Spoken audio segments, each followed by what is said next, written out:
Whether you're new to pool and practicing the basics, or a more experienced player performing drills to improve your shot making and positional play, the Drill Partner is perfect for you.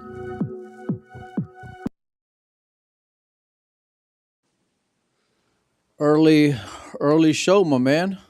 Well, I've been up all morning waiting for this.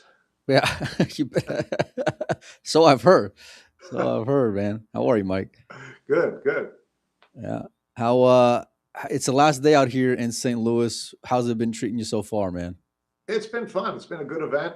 Yeah, it's been a lot of people that I've spent a lot of time talking to, catching up with, learning about things going on in the business, things going on with the tour, things like that. So yeah, it's always fun. It's like I said, I've always said it's always fun when all these players get together at the same time, the men and the women. There's just so much more to watch and talk about and catch up on. So yeah, it's been a good few days. Yeah, it has. It hasn't lacked stories from beginning to end. No, It seems not at like, all.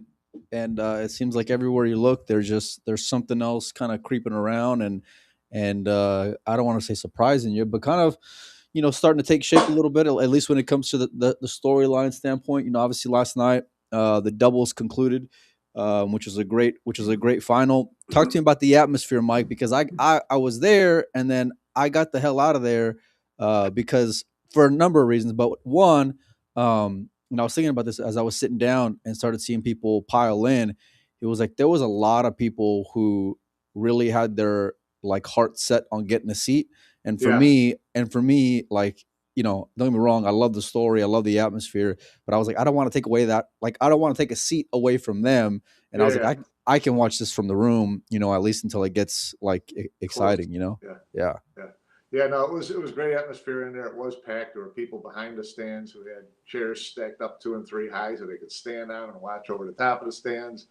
Um, there were people. It was funny because there were people out in the hallway where they had a big monitor and they were watching it on the screen, and there were people even in the room watching it on the screen and the monitor there. But the lag was about 30 seconds. So it was That's a funny. There big was one difference. rack. There was one rack where Justin and Fu got out and everybody clapped. And so the referee's out there racking the next rack.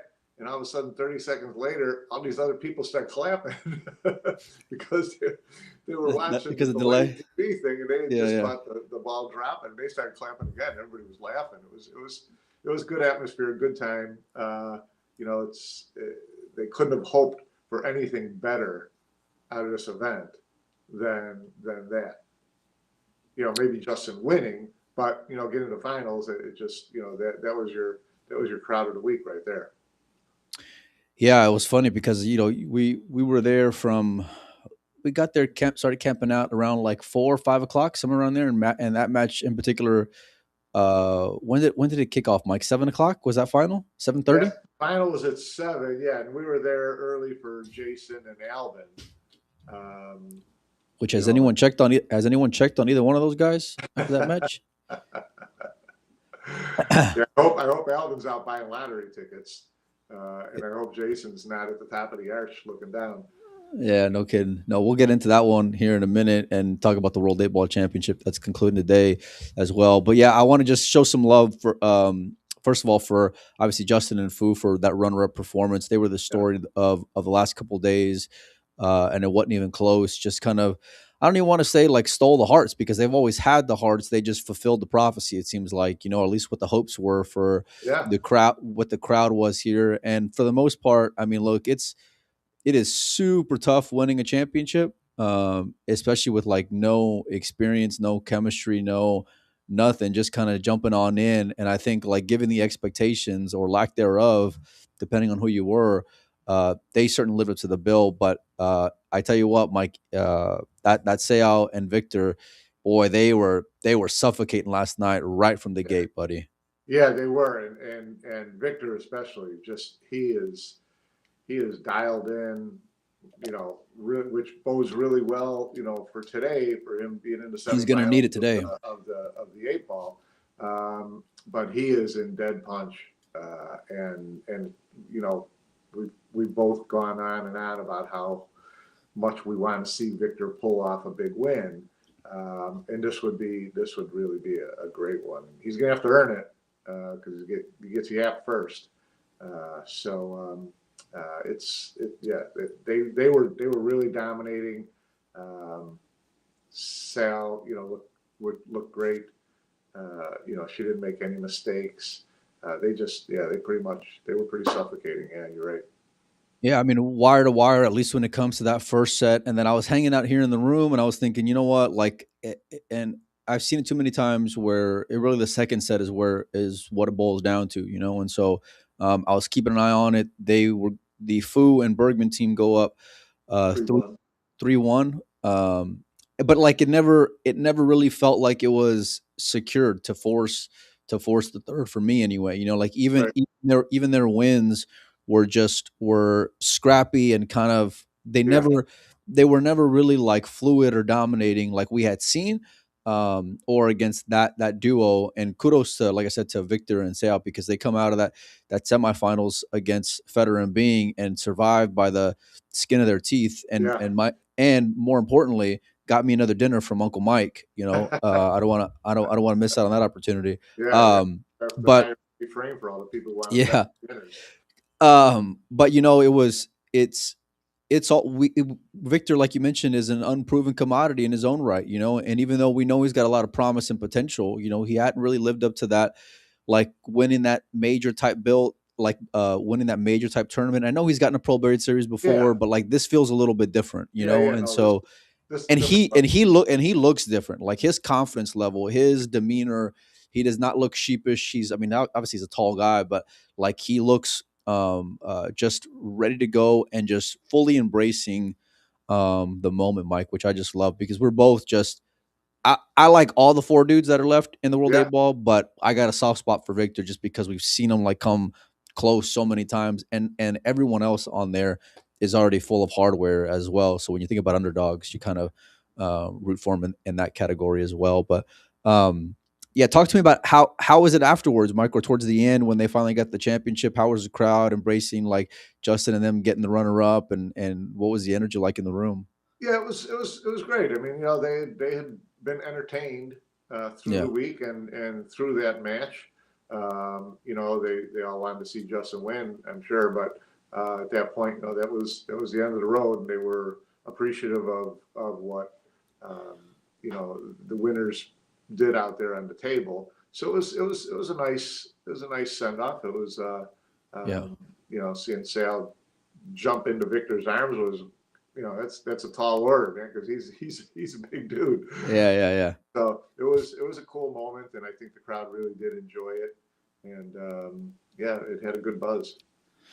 Yeah, you can tell that they fully earned it, and it's kind of bittersweet if you're a fan of that crowd because they all, as much as they love Justin, they're also you can tell their pull IQ is really high as a group. You know, everybody who was there in that room, and you can hear it as you're like overhearing conversations or people dissecting shots or Right? when they start to clap or whatever.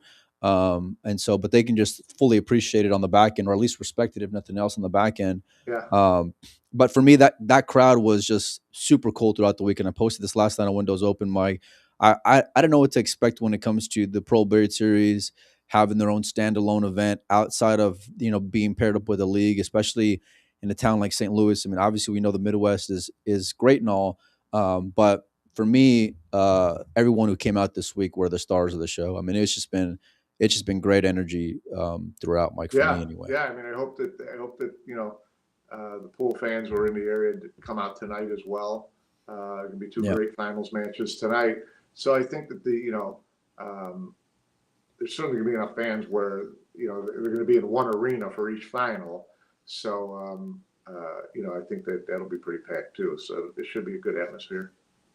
yeah, for sure. Well, they're not going to run them simultaneously, are they? Like, I mean, they're going to No, run no, that's them. what I said. They'll Yeah, run the women's final first and then the men's final. yeah. And so so they'll both have arena one to themselves. Sure. Yeah, yeah. And that was the one part. The seating was the one part that had me a little nervous, and I get it why they kept it the same coming in from Vegas. And certainly you don't want to have like a whole bunch of empty seats. We've seen that at too many pool tournaments over the Yeah. course of watching for as long as we have. But like there was one group because where we were at, right across from us, there was the center section, which you can be in between basically both tables. And if you're Right. turning around like this, you can look at both sides, which is great, but everybody was there for Justin and them. And it was brutal because they ended up scooting it. Everybody was camped out there during the Albin and Jason final. And I mean, Albin and Jason match, which didn't disappoint. But Right. you know what? You knew what they were there for. Those fans, they were there waiting for the Yeah. main event. Yeah. And so, but they got everyone out of there because sponsors and Predator and I get it, like all the suits, you know what I mean, and everyone putting on the event. But I kind of felt bad because I'm looking way across the way in the other section, and all of a sudden I see like Mark Wilson and family and all these fans who were there, and I'm like, man. And I saw Mark ended up getting a seat in there eventually, but yeah, it's like I mentioned this about Vegas, Mike, and this is something that you can kind of see when it comes to the Pro Bird Series. I mean, they're onto something here. They're onto something when it comes Yeah. to getting the fans interested. And certainly, I know part of that is the Justin effect. Yeah. But Huge. but you can tell like there's just a really solid pull community of people who just thoroughly like have love for the game, and are smart about the game and just appreciate it. And you saw that from fan engagement, fan experience, getting autographs, photos, selfies with players all throughout the week, them sweating matches that weren't necessarily like marquee names like the Federer or like the Shane, like they were just taking it all in, both men, women, children, you name it, Mike. I mean, it's been a awesome experience. Yeah, it's been great. Let's talk about the world. Let's talk about the women for a minute, Mike, because they're none of the final four. I thought there was a chance that they had that Seo was still in, but she's out and she lost. Yeah. When did she lose, Mike? She lost yesterday. She lost to yesterday in the final 8. I can't remember who she lost to. I think she lost to Jasmine. Yeah, she lost to Jasmine. So good Final Four. I mean, Fu is in the Final Four. Christina Zlateva, nice to see her make the Final Four. And Brittany Bryant, I mean, what a great story. Seeing her come through to the Final Four, that's amazing. Mike, I'm going to click on her name because this is one of the many things I like about the website, by the way. But if you look at her wins here, her it's kind of hard to see because the font's in black. She's beaten Carl Hara. She's beaten Jordan Helfrey. She's beaten who is this one? Let me see. This one is she beat Jasmine already, and she's facing Jasmine. I didn't know that. Wow, I really like Jasmine going into that semifinal, but given the fact that she's already got a win under her belt, let me see if I can bring it up here on my phone because that font's killing me a little bit, if I'm being honest with you. But she's had some solid wins, Mike. I want to say she beat at least 2 of the Chinese players as well. I think she beat Sha along with that. But talk to me about Brittany Bryant for a minute, Mike, because for me, she's been very quietly, but also very consistently this tournament, just becoming the story or has been the story. Yeah, no, she's played great. I mean, every time you look, you keep kind of waiting to see where her run's going to end, and here it is, the Final Four, and she's still there. So, great showing for her. Really fun to see this. See North American players still in it at this point in the tournament. So, I'd love to see her. Reach a final would be huge. She beats Sha to start the tournament. Another lady from Taiwan beats Jasmine 2-1 in the third round. Jordan Helfrey, who's playing great in her own right, let alone the fact that she's a junior player, just a great woman player at this point. Karohara, and then she faces Jasmine Ocean here in a minute. Mike, that's a tough road, Mike. And it is. Kawahara had taken out Cheska. Yeah. So she was playing good. She was playing really well. So, Brittany just, bear down and grind through it. Good for her. You factor that in with what I thought were some surprising wins for that duo in Woodward and Bryant, Mike. It's like, she's got to be feeling pretty good hitting the ball really well, and so certainly on the women's side of things, outside of the Fu, which is the obvious given the doubles surprise that was Bergman. She's been the story for me, Mike, and it's been cool to kind of just keep an eye on, and just kind of see what is it going to develop into. I'd love to see her continue that run. Obviously, in this point of the tournament, you got to just love Jasmine's experience, if nothing else. I mean, obviously Yeah. she's playing really well, but this is semifinal, and Jasmine is very comfortable playing in semifinals of Pro Beard Series events on these tables.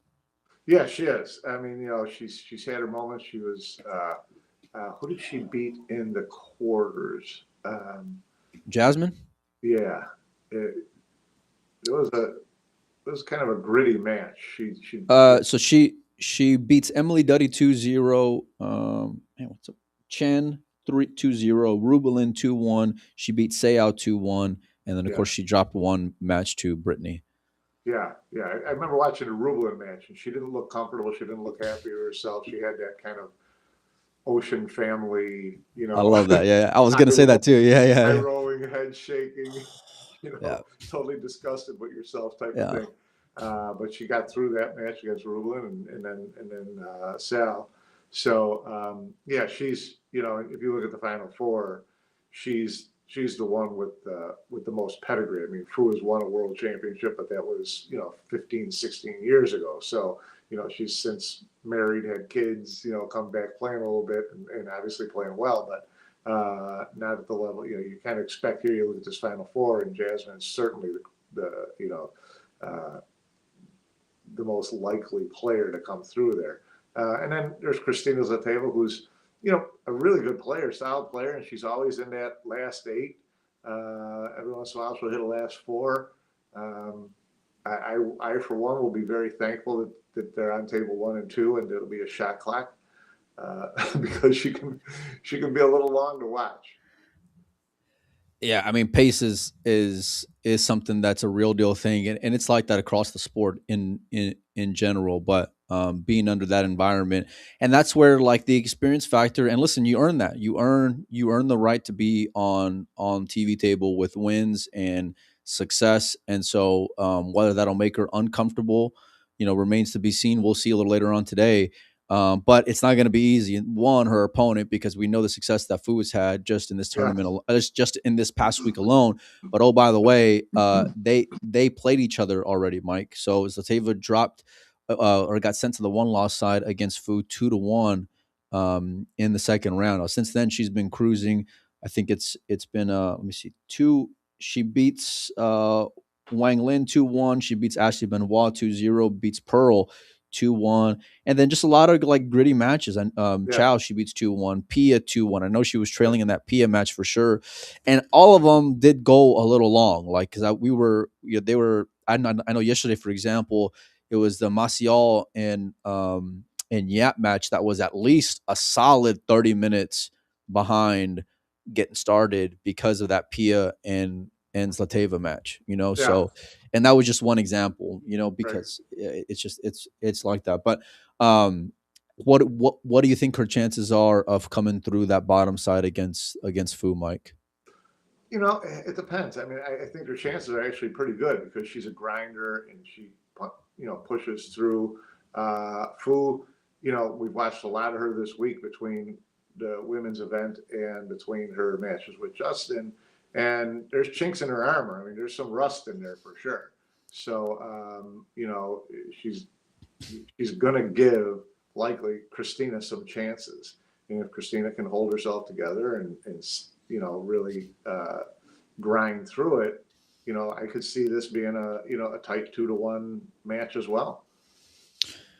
Yeah, I hope it is just from the sports side of it, Mike. But Fu's got this way of being able to play bully ball with you, and she's got that kind of game to have like an imposing type game. And I know it didn't show its face in that doubles match last night with Bergman against Seo and Victor, but make no mistake about it. I mean, if you eliminate the energy and the crowd will be a little bit different compared to last night. Yeah, I think just from where their games are at currently, I'd give the edge to Fu. Obviously, the win already, I'm giving the edge to Fu.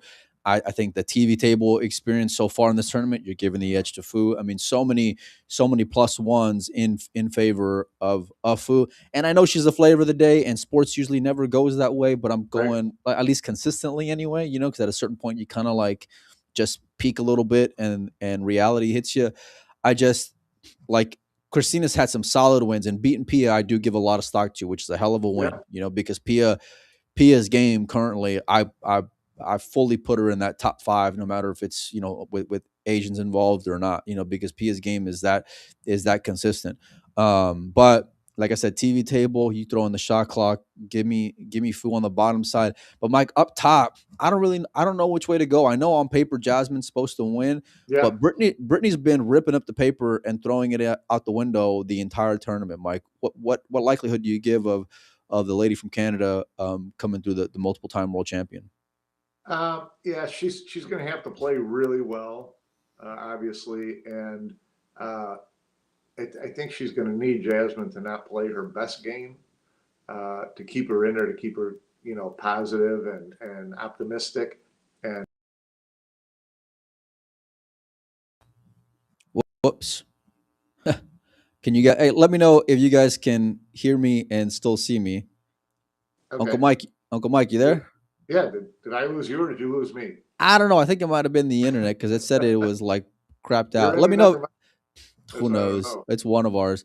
Hey, comment in the chat for you like 2 people who are watching, and let me know if you guys can hear me and see me all right, or see both of us actually all right. Sorry, Mike. What were you saying? I'm just saying that Brittany's going to I think she's going to have to hope that Jasmine's not at her high flying best, and then try to take advantage of that. And she's going to have to play really well. Obviously, she's not going to be able to give Jasmine too many opportunities through mistakes because short races. It's only a best of 3. Jasmine can end this in a hurry if she gets the opportunities. Appreciate it, Slim. Yeah, I think look, only because I've seen Jasmine do it so many times, and I haven't seen Brittany do it nearly as much, especially lately. I'm rooting for Jasmine. Clearly, you can see that in this week alone, she's hitting a different kind of gear. And I hope she can continue that gear. Yeah, All the differences we were talking about when it comes to this Slateva and Fu. You can argue when it comes to Jasmine and Brittany. TV table experience. Deep tournament experience. yeah, Just pressure. All these things. You'd give the edge to Jasmine, but it just seems like, or at least I hope that her story's not done in this yeah. tournament when it comes to Brittany. It would be So great. yeah, If it's Brittany against Fu in the final, what kind of odds would you have gotten on that final matchup at the beginning of this tournament? yeah. Well, and then all bets are off, dude. I mean, listen, when you beat Sha Yeah, no, Sha, absolutely, like, absolutely. and I know it's race to 4, you know, but sometimes the Cinderella comes through, which is great, and I love that, Mike. I love that about sports, Yeah, So, uh, but she's gonna have her hands full. I yeah. think. Both of us would probably pick Food to come out the winner no matter what out of these 4, at least right now, or at least I would anyway. But either way, it's going to be a pretty cool ending. What time do they kick off at, Mike? Do we know? Uh, Let me see. it's 10:30, Oh, right now they're starting right now. So probably at 10 o'clock. probably at 10. So they're probably getting going Okay. right now. You guys can check it out at proberryseries.com, or sorry, Proberry TV on YouTube. I'm Right. gonna bring up the 8 ball mic and let's just kind Yeah. of browse. I want to go through the what was yesterday, because me and you took a little trip out there to APA, which, by the way, shout out to Jason Bowman and the team for having us out. It was real cool being able to go check out Uncle Mike's studio. They're going to be filming a show, I think, on tomorrow, Mike. That'll be airing Tomorrow, tomorrow. yeah, Believe It or Digest live episode tomorrow. So look for that tomorrow afternoon on APA's YouTube channel and on Facebook as well. There you go. And yeah, so we were out there, and I wanted to go check out the studio. I asked Uncle Mike. I said, one of these days, let's at least try to go out there since we're here in St. Louis, and I never been. And so we were there, and perfect timing. We show up to the office right before lunch is about to be served, which is Perfect. great. So but we were sweating the final 16, Mike, and it was pretty brutal, the match that we were sweating. And I'll start up top before we eventually get to it. But Lucados loses to FSR 10-2, about what you'd expect, Mike, to be honest with you. Yeah. I mean, Demetrius can be an upset kind of guy, but when it comes to He cream had rising his to the big top, upset. He had his big upset the round before. who did he beat, Mike? was it Kachi? Oh yeah, I think that's what you told me. Edward? Yeah. Yeah, Wu Kun Lin breaks the hearts of the Americans, Mike 10-2. yeah, From what I saw on the scoring line, looked like Sky never got going, or Wu right. Kun Lin just put him to bed, is what it seemed like anyway. Jason defeats little brother 10-7, or at least not so little brother. Dude's freaking monster and a tall guy in his own right. Fortunski drops to Albin. Albin's a defending champion here, Mike, which is Right. stupid to think about being able to even threaten the repeat, but he's in the final four, which we'll get to in a second. But it's just crazy. But this is the match right here, Mike. Federer and Yap, we were sweating. Talk to me about that match, because that was the second time they had played in this Right. tournament. And what did Yap win, like 8-5 or something before? Because it was in the earlier round. Somewhere like that, 8-5, 8-6, something like that. Yeah, he beat him pretty. I think 8-5. Yeah, and then the second match. I mean, this second time around, Federer led pretty much The whole way. And and I remember talking to Yep, earlier before that match, and he was just laughing about, listen, I don't know how to play 8-ball. These guys are so much better than me at 8-ball. But he's Yep, and he's also been there every night at 11 o'clock at night, hitting balls by himself, learning to play 8-ball. So weird coincidence, huh? Yeah, weird coincidence. But yeah, then it got close at the end. Federer was up 9-8, breaking, and he had told me later. He said, I couldn't make balls on the break, so I tried center break, tried just off center. I tried from one rail, I tried from the other rail, second ball, tried everything. He said at the end, I just thought, well, I'm going to try every break there is, so I'm going to go right ahead at it and try to pop it and hold the cue ball, draw it back just a little bit. Well, he popped it, drew the cue ball straight back, threw about 7 balls whizzing by it, just untouched, rolled straight. I mean, back like into they were crossing each other, like about ready to chip the cue ball, Mike, to stop it, and it was that right scratch. In her pocket, and then Yep ran out that rack, and then broke and ran on the hill, and that was it. It was one of the grossest scratches I've ever seen in my life. My heart like broke for Federer, and don't get me wrong, I'm a fan of both those guys and their skill sets, but I love the redemption part of the revenge part, as far as Federer leading the entire match. And you were like, well, what happened? How did Yap get back to the table? And so went back and washed, and it was just when it wasn't even that he scratched. Like, you get kicked in, okay, whatever, like shit happens. But like it being that close from not scratching and just drawing back on a dead line the way that it did, it was just, that's the pool gods in a nutshell. It was the sickest. It was the sickest thing that I've ever seen when I was replaying it as we were leaving the APA room out there. My heart broke for Federer. I'm not gonna lie, because I would have loved to have seen him continue his run. But like you, I talked to Yap for a second yesterday. It was after the Maciel match, who he ends up facing following this one, Mike. And I talked to him, and he kind of in his goofy smile, like humbleness, he's like the same thing he told you. He's like, I play terrible 8-ball, but you hear that. And it was funny because we were in the elevator, and I was like, well, what have you locked up so far? He started laughing. That's a good question. Let me find out. I haven't even checked, and he's in the final four of the World 8-ball. But that's just you. It's so hard to get lucky, and in 8-ball you have to get extremely lucky. And when you pair that with being on a heater like that dude's been on the last couple of years, or at least the last year, it can get a little bloody for a lot of guys. And so that matchup, which we're going to dissect here in just a second, is one that I can't wait to go and watch. But kudos to Yap for at least coming out the better against Federer. Maciel takes out Carlo Mike. He was on a tear to get the Triple Crown, beats Tucher 10-7 in a gritty match. And I got a lot of respect for Marco. I love his game. But Yap had to, not Yap, Carlo had to get across the finish line barely, and he did. Stefan Kasper loses 10-1. And then in the quarters, Mike, Fran and Wu Kun Lin were the last match to finish off. They finally finished 10-8, which is about what you'd expect, because we can't really clock Wu Kun Lin's 8-ball game like we can't clock a lot of guys' 8-ball games, because there's not enough of a sample size there to go and dissect. But that match right below, Mike, you talk about gross matches. That matchup below with Jay and Albin, we watched a good part of that from there in the arena. Talk to me about how that match ended up going and what your thoughts were on it. Albin has never in his life won a match playing as bad as he played in that match. It was just it was comically weird, that whole match. I mean, Jason started It's a good out, way of putting it, actually.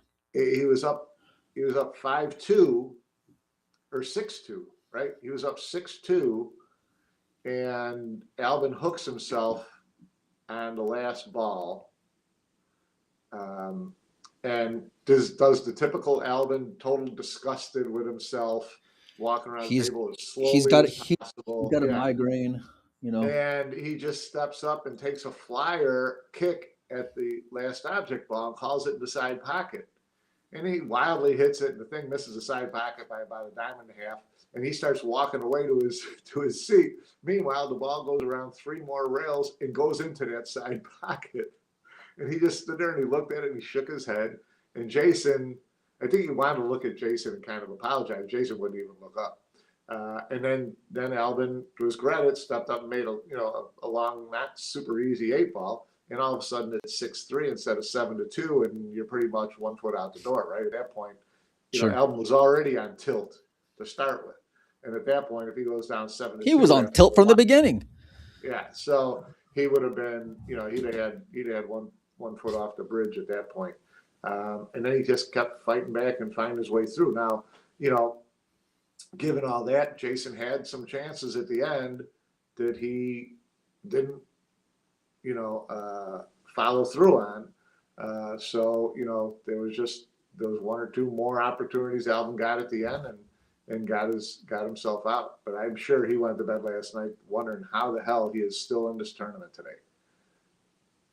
The way you opened this was about as accurate as I've ever seen a take from you, because that was the worst match I've ever seen Albin win in his life, and it was funny because as they interview Albin and then he's leaving stage left, and Bergman and Fu are getting ready, and I kind of told Albin, I said, "Hey, great match," and he kind of looks at me, he's like, "You're funny." And and I said a win's a win, and he's just like with his eye roll smiling, but from the jump, Albin was on tilt. From the jump, Albin was not getting any love of the ball. And then I felt like through a certain point, so I had to go call my girls because they were getting out of school. And I went to the hallway and I was like, you know what, I'm going to go back because there's too many good matches going on. And the Yap and Maciel one was the one I really wanted to see. I mean, actually, all of them I wanted to see. The Beato Zielinski one I wanted to see as well. And the Fran and Wu Kunlin, not so much, but the other ones I really wanted to see no matter what. Yeah. So I turned back around, forget the phone. I go back and I sweat Maciel and Yap for a while.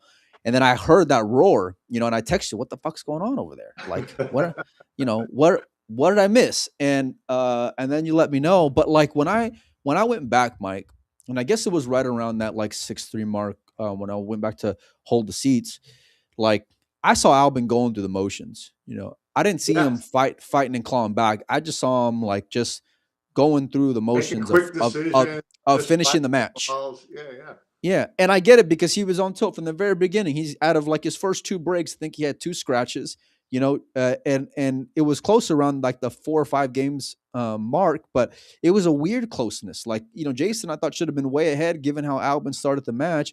But then when Jay pulled away, you just thought, okay, the writing's on the wall. Jason's going to win this. Yeah. And Jason looked like Jason was going to win this. I mean, Jason had played really well all week. He had buried some people.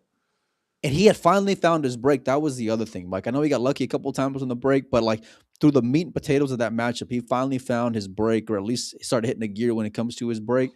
And so, yeah, like I said, when I seen it, I'm never I didn't think Albin had a chance at any point in that match until he was on that last 8-ball. Honest to God. Yeah. Like it seemed that funky of a match. And don't get me wrong, I'm a big Albin Ocean fan.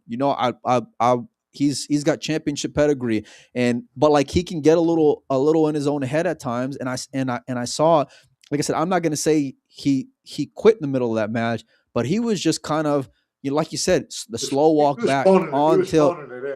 He was phoning it. Yeah.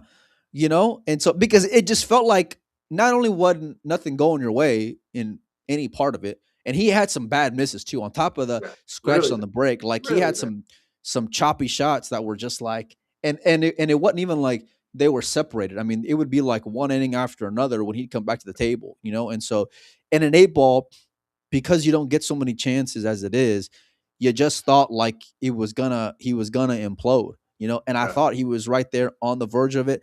Somehow or another, though, Mike, he comes away victorious at Hill. And by the way, that last out that he had whenever he finally did get to the table was class positional play, because he had to earn that one, Mike, and that one was tough to do, and came with, actually, I think it was like the last 2 racks he had to come with Pretty good some shot. some really tough outs in order to get out. But it was just weird, man.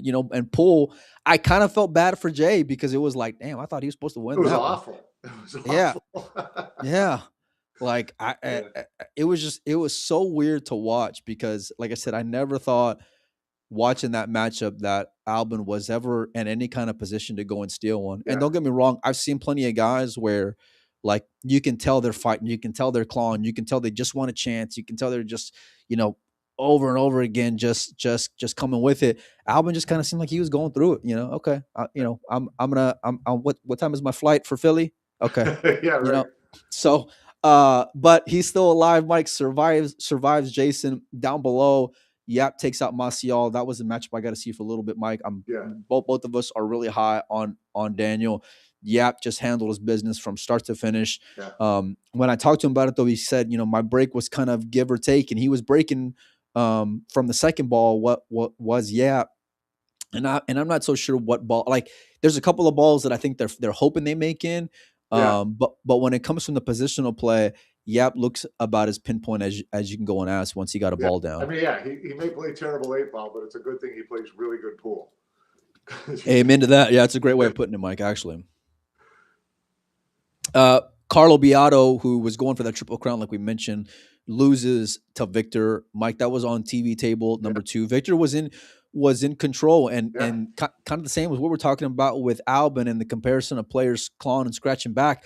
That's what Carlo was doing, and I thought Carlo was going to get away with it. Mike, talk to me about that matchup for a little bit and what that win is going to boost for Wiktor's confidence. Yeah, well, we all kind of, we both love Wiktor. We want to see him play, and he had been playing really well this week, and he got off to that early lead against Carlo. And in the back of your mind, you're kind of thinking, is this one of those matches that Wiktor has in his hands, and somehow or another it slips Which away? we've seen. He's so close to the end, and it's not that he, has a ton of dog in him, but there's just funny things go certain ways, and all of a sudden his opponent, and he can get down on himself, Mike, mentally. He gets down on himself. His opponent gets some momentum, and his opponent starts to believe in himself. And Carlo's the wrong guy to let play that game. Amen to that, buddy. Window, he's gonna. He is not that guy. So kudos to Wiktor for fading Carlo's comeback and fending it off, and he played really well, and then he rolled right from that into that, like we said, into the doubles final and played like King Kong. So really loved the way he's playing right now. When you take Carlo out in a match like that this late in the tournament, you have to be playing well and confident and be holding your nerve, all of which Wiktor did in winning that match. Look, he had a miss there. I think it was right around like 10-7, not 10-7, like 9-7, maybe like 9-6, something like that, maybe 8-6, that just further allowed Carlo to get even closer than what it should have been. And that's the Wiktor that, like, unfortunately we've seen come out before, and that was the part where, like you mentioned, that ain't the guy you want to do that with, because Carlo does not play around. He does not mess around. And clearly we saw from earlier in the tournament, all he needs is one window, because he can win the lag and keep your ass in the seat for 8 wrecks. And if you don't believe me, ask Patsura about it, and so, but Carlo gave him an opportunity back there at the end after missing a ball. Kudos to Wiktor for coming through. Look, if you like you said, Mike, when you beat Carlo at this stage of the tournament, like go get it, kid, because it's yours to go and get. And that's as quality as a win as you can ever ask for, because Carlo is in that 1A category. He's in that filler, that Yap, that Federer category. And so, but the problem is that he's got to repeat that now. That's the issue. That's the issue. And the problem is that dude, yeah, is, oh, by the way, playing pretty good right now. Now, when it comes to like just pattern play and playing 8 ball at the bottom side of this semifinal, Mike, I'd give the edge to Victor. But when it comes to championship experience and just and bottle, as the Europeans say, I'm giving the edge massively to yeah, And so, Yeah. uh, I like, I genuinely like, and I'm a fan of both of these guys, Mike, at Yeah. the bottom. Yeah. I mean, actually, all 4 of these guys, but like really, all these, these 3 guys at the bottom, It's a really good I like final. them. It's a really good. It Final. really is. Yeah. Really good Final Four. I mean, there's a lot of talent there and a lot of trophies. Victor obviously doesn't have the big ones that these other 3 have, but still, that's a pretty solid Final Four right there. 2 former World 8-ball champions after the World 8-ball Championship was reborn again. Mike Fran has won this event before, hasn't he? A few years ago, actually, the first year back, if I remember right. And then Albin, of course, wins it last year. Yap won everything under the sun on the World 9-ball Tour last year. And then Victor, like, if you were to go and tell me from a body language perspective, who's coming off the biggest high and who's got the most momentum, I'm ranking Victor number 1, which is crazy to say. But if I'm thinking about who's got the most hardware, I'm ranking Victor number 4 out of that group. Right. So it's a weird mix. Jenny Ann says mastering the break is key. I don't think there is any mastering, which is a problem. It's very just kind of see what happens, and if you can go and get lucky. Yeah. Tactically, I'd give the edge to Yap in that match when it comes to the safety play and or positional play. The experience factor of 8-ball, I'm giving the edge to Victor. I don't really know how to dissect it, Mike. I'm going to be happy either way, but my heart is, only because I've seen Yap win everything, I'm rooting for Victor here in that bottom side. Yeah, of course. I'm 100%. I'm the same way. Yeah. Talk to me about up top, Mike, because this is pretty gritty. Is Destiny on Albin's side here? Yeah, this is classic, European, 2 dominant European players facing off in a big match. Both just such solid players. Both consistent World 8-ball champions. So, this is marquee matchup there. It should be a real slugfest. Is either guy going to be able to break well enough to run, 3 or 4 racks in a row? That may be the difference in the match. If it's a back and forth, it's going to be a 10-9 somebody. I hope it's 10-9 somebody, because then that'll make things real dicey for sure, and must-see television, which it already is, because like you mentioned, they're just class guys and class competitors. They're champions in their own right, world champions in their own right. I don't really know where to go here, Mike, when it comes to up top. I don't really know where to go here with any of these 4, because they're all great players, to be honest with you. And the break is so gaffy and unpredictable. Like, Albin, I know the gear that he can hit, but I also know how hard he can be on himself. Fran, go ahead. No, how many times have we seen this Albin? How many times have we seen a tournament where Albin looked like he was dead and gone one match? Snaps the whole thing off, yeah. And then snap the whole thing off. Then all of a sudden turn it around and snap the whole thing off. We've seen that before, at least a couple. So that's the part of me that thinks, when I saw him get through Jason yesterday, I thought, this guy's going to win the whole damn thing. I still can't believe he got through Jason yesterday. Like mentally, my brain just can't register it. So, the hard part is repeating as champion is there always seems to be something in your way of repeating as champion. That's the only, otherwise Albin would be my pick from here. Man, honestly, like, this is about as even money as you can ask for from any of these matchups, Mike. Like, it is, and I think it's just because of where they're all playing at right now, and the experience factor and all these things, And so, and I don't know. I just from what I've seen of pool tournaments and how the pool guides, like you said, once you kind of win the one you're not supposed to win or you had no business winning, that like most time players parlay that into a run. I'm gonna lean on the pool gods. I'm rooting for the pool gods here, and I think they're gonna go and follow through. I think it's Albin's spot to go and get into the final here. Although I would love to see Fran, because he's a great story in his own right. He seems to be hitting a different kind of confidence. all of his guys and girls are here when it comes to Team Spain. So they've all been kind of cheering for him and rooting for him. And oh, by the way, outside of the Filipinos, I love the way the Spaniards all go and cheer for their guy, because they're Yeah, always there sweating at front row yeah, or wherever they're at in the tournament room. right.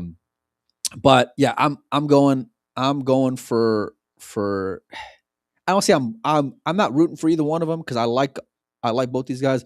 I think Albin and the Pole Gods are going to win here just because of what happened yesterday with Jay. That's the only reason why I'm picking it. And then, like I said, I'm picking Wiktor down below, again, going completely heart here, because I know what kind of tear that Yap is on, and I'm going to stick with my heart throughout here, Mike, and what I'm going to root for and what I'm going to be cheering for like a fan is that Victor Zelensky comes out on top and becomes the world 8-ball champion here a little later on today. Mike, what say you? With you 100%. Yeah. Yeah, it's gonna be a real interesting day. But would I be surprised if it goes upside down or the other way, or any of these other guys? If No, Fran comes out on top? No, it wouldn't. you can pick any final out of these four. You can pick any winner out of these four, and it wouldn't surprise you. Yeah, for sure. For sure. I mean, like you and I hate to like play that like you know play that middle of the road kind of guy and not go one way or the other when it comes to a pick, but I really got no idea on how this is gonna really play out. I know what I'm rooting for, but I have no idea how it's gonna go and play out. The men's semifinal gets going at noon, and then what time is the final at today, Mike? Or tonight, I should say. 5:30. A women's final at 5:30, men's final afterwards, or is this? No, the men's is at 5:30. So the women's is at 3:30. Really? God Yeah. bless America. I'm glad. Well, that. I'm tired of these, like, let's start at 8 o'clock and finish at 11 things. So, Oh yeah, for sure, Mike. but that's really, it's kind of interesting to me that they would do that. If you're looking for crowds and you're talking about a middle of a work week, 3:30 and 5:30 is asking a lot. Um, you know, I don't want to say that's asking for a lot. That's asking for the world, Mike. Here in the U.S. in St. Louis, I'm guessing anyway. That's a tall order. I'm with you there on that side of it. I mean, hell, even like a 6:30 would have been okay. 6:30, you're getting off of work. You can come straight over here after work. And as a person covering all these terms for all these years, I will never argue with an early start for a final. Never. oh well, sure, but like from put yourself in the fan shoes for a minute, because I'm 100% with you. I get it 100%. Yeah. Yeah, for sure. But great matches are going to be going on all day. They're actually going on right now. Jasmine and Brittany are 1-1. Fu is up 2-0 on Slateva. Mike, what's your takeaway from St. Louis after the last few days? I think it's been as good a tournament as the Pro Series could have hoped for. I think there's a couple things that we've talked about that we'd like to have seen differently, but overall, I think they had to be really pleased with the turnout in terms of players, the quality of the matches, the turnout of the crowd, the excitement. I think that they can walk out of here thinking, well, that worked out, because this was a big question mark coming into St. Louis with all these events. First time an event's been here in ages. So it was a big question mark coming in, but I think they got to be really happy with the way it's turned out. Tell you what, they hit the jackpot here about as best as it could, Yeah. seriously. And I was very surprised and skeptical to some extent as well. I had a chance to chat with Vincent yesterday, I think it was, maybe the day before. And so they've locked up another 2 more years. Right. After this year to come back to St. Louis, which is cool, with their partnership with Hyatt, which is awesome. And so, and I think that partnership also gives them the freedom and flexibility to be able to pivot after 3 years as well, given how many options there are for Hyatt all over the country and all over the world for that matter. And so that part is cool in its own right. Like I mentioned at the start of the show, I wasn't the most excited to come out to St. Louis. I know a couple people from out here, and they've all been solid. But like they just blown me away. Have the fans, and it just, on top of that, when you see the potential from the space, and then you think about the fact that starting next year they're going to bring a league environment along with that, so then there's going to be more people here and more vendors here and all these things. It just gets me even more looking forward to Yeah, 2027 and what it'd be this great. event's going to go and bring for this area. Mike, I want to just address this question here in the chat. He says, how do you think PBS and WNT are matching up? PBS has been coming out strong, says rollout. Um, it's still kind of apples and oranges to me. I mean, PBS has done a really good job, and they've kind of really started to fine tune this multi-event format that they do, bringing the men and the women and throwing in doubles and then throwing in a banks or a one pocket, and it's throwing some good prize money at it as well. So a lot of opportunities for the players. Again, to me, WNT is a different animal in terms of trying to create a standardized like tour, which I still think that they're a ways from achieving, but certainly the PBS events have gotten a lot of play and a lot of positive feedback in the past year, so they're definitely gaining momentum, and WNT has been really kind of sitting on their hands quiet, but that's the way they've been for the last couple of years for the first half of the year every year. And then the second half of the year, they close with a big flourish with, US Open in Yeah, Asia but and Florida and Moscone and things sure. like that. So we'll see what happens.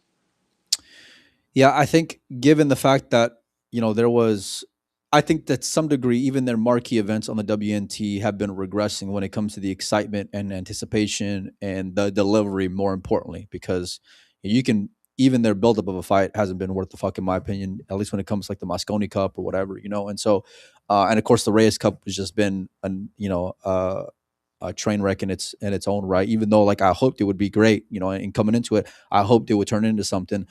The lack of transparency when it comes to the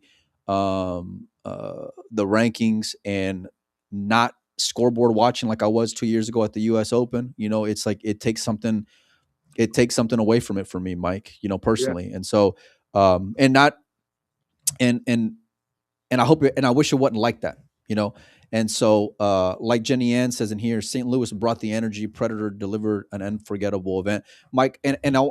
I want to just take away like my opinion. The energy level is, I think, for me, because without fans there ain't nothing. right. Period. And so to get fans excited about pool is incredibly difficult to do. And so if you were just to go and say, which event do you think is going here or down, right, out of the two, go walk into St. Louis this week and then go walk into Philadelphia on the Pro Arena next week. And you tell me which one out of the casual fan, bring somebody off the streets and let them give you their opinion, because I've been inside that library out there at the expo. And don't get me wrong, they're going to have a really Killer talented field. field, Yeah, a really killer field compared to years before. So that part's going to be good. But at the end of the day, it's still long race to 9-9 ball. Like there's nothing, we've seen in this. We know, it's like that the crowd excitement and to the edge of your seat. You're going to get the pull diehards there for sure, and they're going to be sweating the matches, but it's not the growth and energy and excitement that like we've seen over the last, and it's not even just St. Louis in a nutshell, because Justin Bergman wasn't in Vegas. Justin Bergman wasn't out there competing in Vegas, and Vegas was about as sick and could be. Justin Bergman wasn't out there in Jacksonville when they had that epic ending to the women's 9-ball and that shootout. And by the way, it's not even just on the men's side of things, because if you think about the excitement that it's brought to watching the women matches as well, because no doubt. like, so it's not even just that WNT versus PBS formula on the male side of things. I think they're genuinely onto something here, and I wish that Matchroom would shake it up a little bit. And I think they got way too much ego to follow suit. But I hope they would figure out a way to put their own flavor on it, because the traditional races just aren't, I think, what fans are loving life about, to get genuinely like excited about, And when you mix that in with no paywall to watch, right? 4 tables free to be able to stream. I'm going to, or if I'm a fan, I'm going from 4 free tables to be able to stream to, I have to pay $20 to watch multiple tables out there in Philly, or $10 on WNT TV to watch one TV table matchup. Like the philosophy is very different, Mike. And Yeah. so, like I said, when you factor in the format and races that we've seen versus the what the PBS has delivered, I think it kind of just the proof is in the pudding for me, at least right now. And so I hope that competition just inspires both to continue thinking outside the box and pushing each other Yeah. forward. Because the one knock that we had for so long when it comes to the Pro Bird Series is, it doesn't fucking matter if you don't got the players. Well, guess what? They got the players now, and the players are showing up, and the players are competing, and it's turning into some pretty fun matches, even outside of like a final or a semifinal or whatever, Mike. So Yeah. Been good. Yeah, it's been solid. Anyhow, listen, thanks to everybody for hanging out with us this entire week. Me and Uncle Mike are going to go sweat some matches. I'm going to pack up my gear and at least get ready to be shipping off to Philadelphia. I got to go deliver a queue as well, courtesy of Seabirds. Make sure and stay tuned, though. I'm going to be having a lot more stuff from Philly over the next coming days as well. Mike, you got anything else before we get on out of here? Nope. Just ready to watch some pool. Yeah. Okay. Don't go deleting my number now, Mike, or blocking me on, just because I win a couple of dinner bets from you. Okay, buddy? So now listen, you guys go enjoy the matches. We're going to be back. We'll see all you guys and gals a little later.